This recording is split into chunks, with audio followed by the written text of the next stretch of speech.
Anna Sergeyevna touched his forehead with her lips. "Enough," he murmured, and fell back on the pillow. And now, darkness.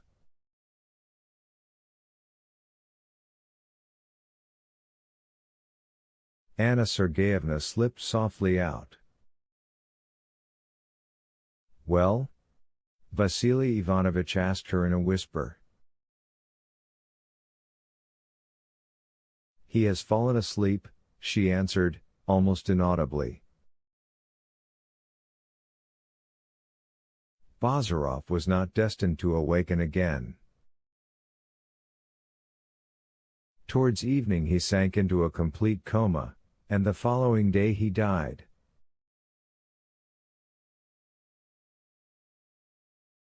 Father Alexei performed the last rites of religion over him.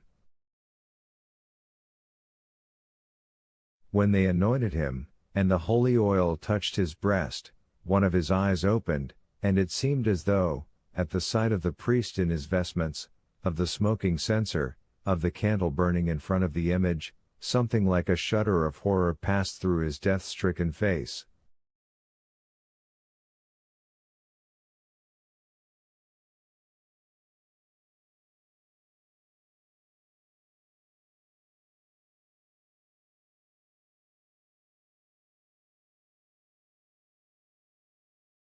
When at last he had stopped breathing and a general lamentation arose in the house, Vasily Ivanovich was seized by a sudden fit of frenzy.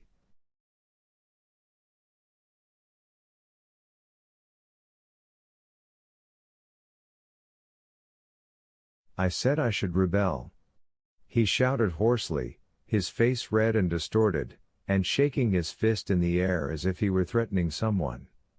"And I rebel, I rebel."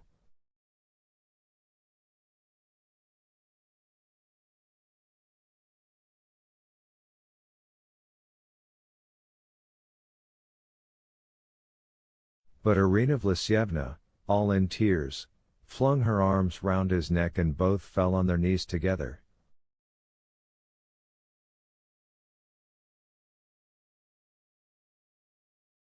So side by side, related Aunt Vasushka afterwards in the servants' room, they bowed their poor heads like lambs in the heat of noonday.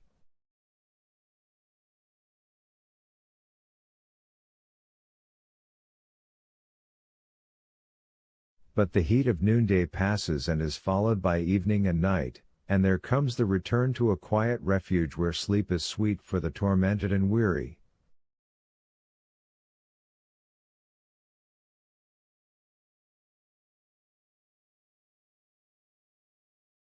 Chapter 28.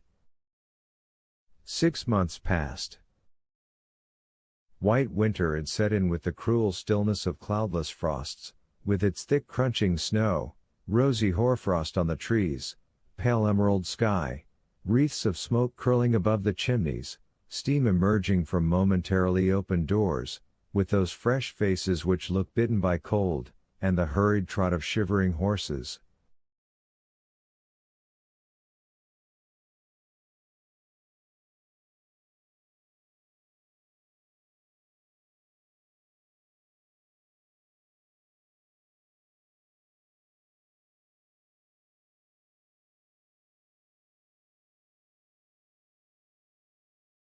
A January day was drawing to its close, the evening cold pierced keenly through the motionless air, and a brilliant sunset was rapidly dying away.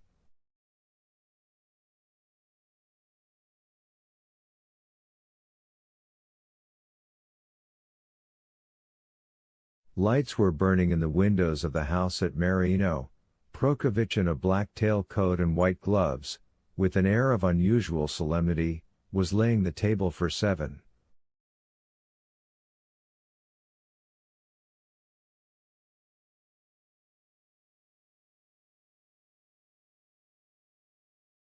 A week earlier in the small parish church, 2 weddings had taken place quietly, almost without witnesses, Arkady's marriage to Katya and that of Nikolai Petrovich to Fenishka, and on this day Nikolai Petrovich was giving a farewell dinner for his brother, who was going away to Moscow on some business.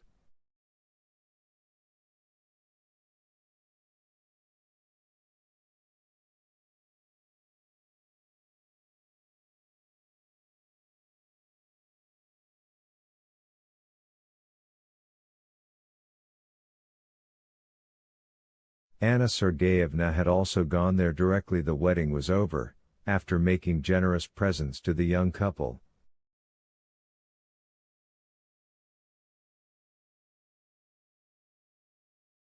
Punctually at 3 o'clock the whole company assembled at the table. Mitya was brought along too, and with him appeared a nurse in an embroidered peasant headdress.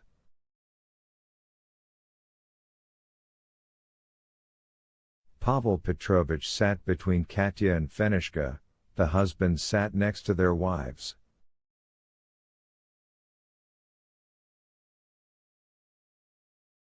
Our friends had somewhat changed lately, they all seemed to have grown better looking and stronger, only Pavel Petrovich had become thinner, which, incidentally, still further enhanced the elegant and grand seigneur quality of his expressive features. Fenishka, too, was different.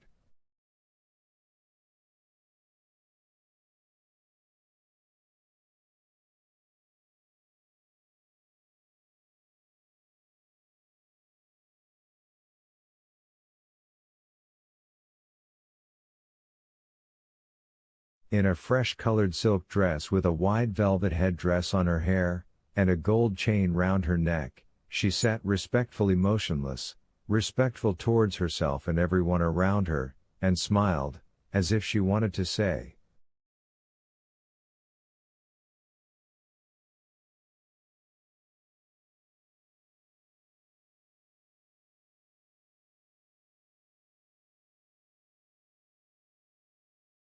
"Excuse me, I'm not to blame." And not only she, the others also all smiled and seemed to excuse themselves. They all felt a little awkward, a little sad, but fundamentally happy.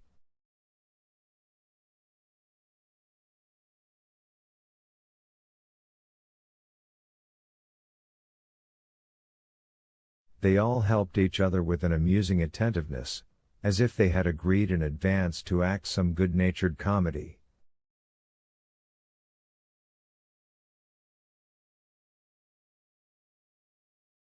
Katya was quieter than any of the others, she looked confidently around her, and it was already noticeable that Nikolai Petrovich had managed to become quite devoted to her.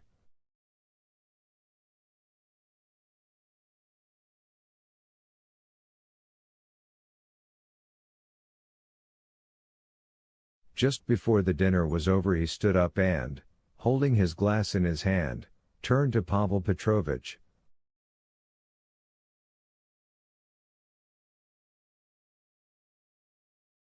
You are leaving us, dear brother," he began, "not for long, of course, but still I can't help telling you how much we, that's the worst of it, we don't know how to make speeches."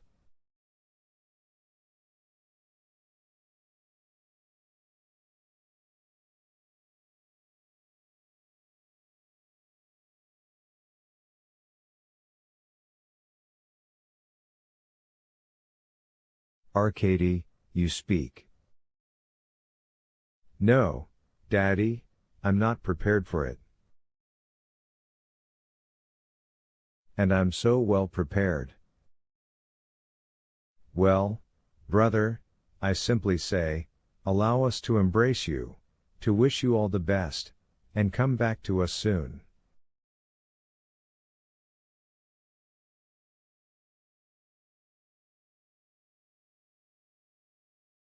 Pavel Petrovich exchanged kisses with everyone, not excluding Mitya, of course. Moreover, he kissed Fenishka's hand, which she had not yet learned to offer properly, and drinking off his refilled glass, he said with a deep sigh,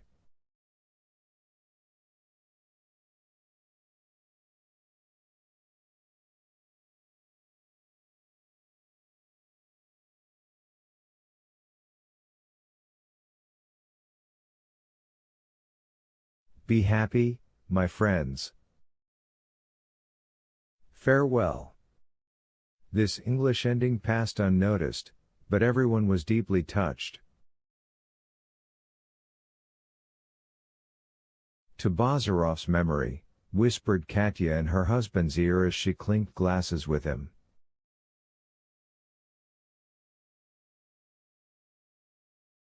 Arkady pressed her hand warmly in response, but he did not venture to propose that toast aloud.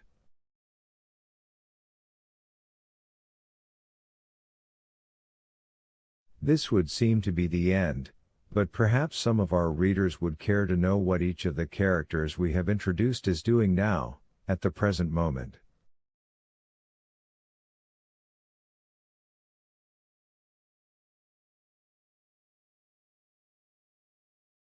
We are ready to satisfy that interest. Anna Sergeyevna has recently married again, not for love but out of reasonable conviction, a man who may be one of the future leaders of Russia, a very clever lawyer with vigorous practical sense, a strong will and a remarkable gift of eloquence, still young, good-natured, and cold as ice.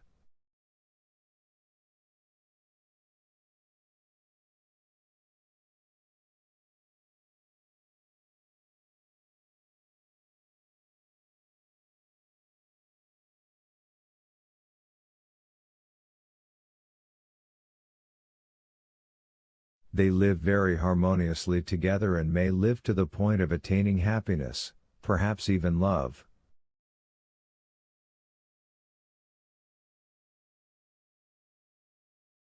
Princess X is dead, forgotten on the day of her death.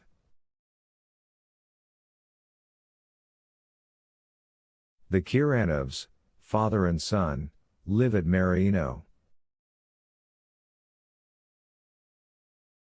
Their fortunes are beginning to mend. Arkady has become assiduous in the management of the estate, and the farm now yields a fairly substantial income.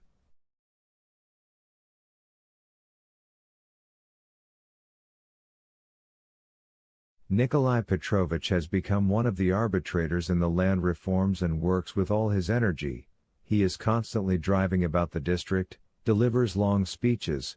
He belongs to those who believe that the peasants must be made to understand, meaning that by frequent repetition of the same words they should be brought into a state of quiescence, and yet, to tell the truth, he does not fully satisfy either the cultured landowners, talking with a hiss or with a sigh about the emancipation, pronouncing it like a French word, or the uncultured ones who without ceremony curse the damned emancipation.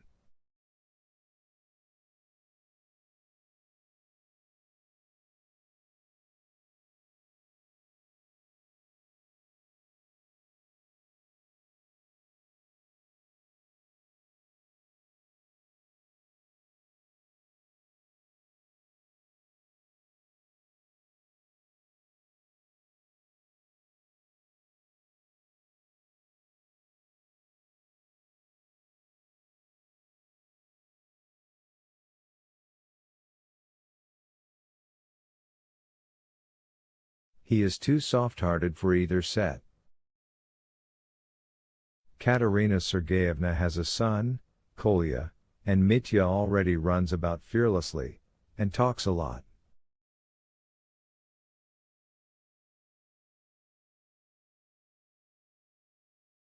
Fenishka, Fedosia Nikolaevna, after her husband and Mitya, adores no one so much as her daughter-in-law, and when Katerina plays the piano, she would gladly spend the whole day at her side.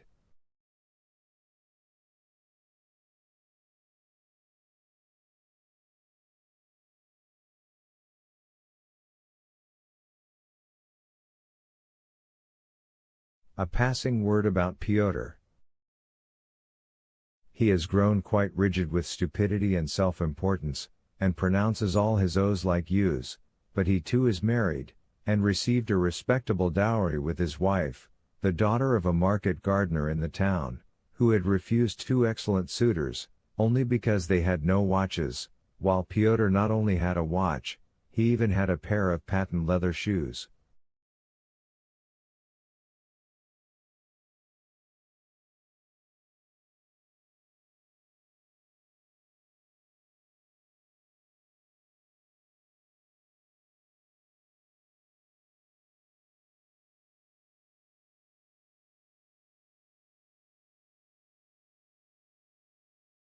In Dresden on the Brühl Terrace, between 2 and 4 o'clock, the most fashionable time for walking, you may meet a man of about 50, already quite grey and looking as though he suffered from gout, but still handsome, elegantly dressed and with that special style which comes only to those who have long been accustomed to move in the higher ranks of society.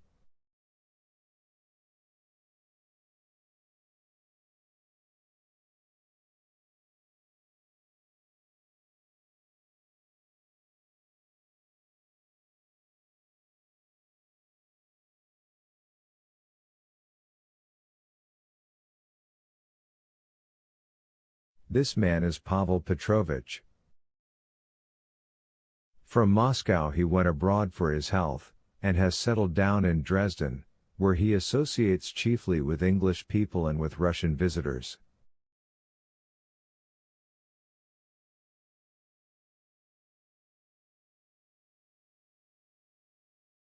With the English he behaves simply, almost modestly, but with dignity. They find him a trifle boring but respect him for being, as they say, a perfect gentleman.